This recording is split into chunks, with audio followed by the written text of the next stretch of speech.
Just to show guys how takaw I am pagdating sa fruits. See? Ngayon ko lang yan kinain.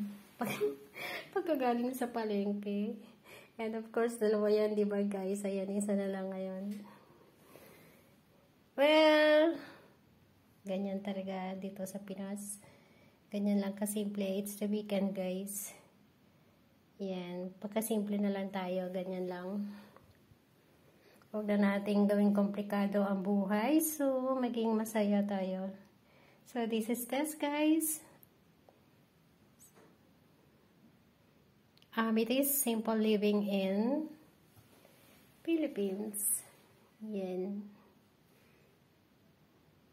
Ayan. Unedited. Lahat po ng pinopost ko dito is 100%, 1001% unedited. So, what you see is what you get. And that's myself. Okay, bye for now, guys. Yan. Gusto ko lang i-conculcate.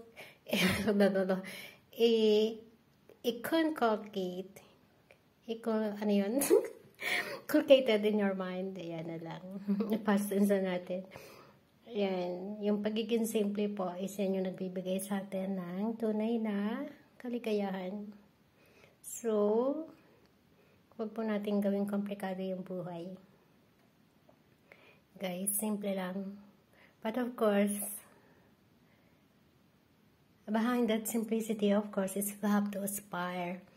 But, huwag naman po yung patay katawan yung gagawin yung pag-aspire because merong dilemma dyan eh.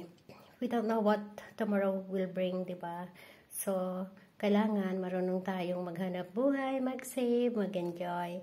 Yun yung gusto kong i-impart sa Amethyst Simple Life, Simple Living in Philippines. Para wag po tayong masyadong baliwala eh. Ano mang hirap mo, baliwala kung magkasakit ka or kung may mangyari sa'yo, you will not enjoy yung mga sobrang iniipon mo. So, isabay mo yung enjoyment sa savings at work. As simple as that. Okay, bye. See you next time. This is Tess. Amethyst Simple Living in Philippines, of course. Bye. Happy Saturday.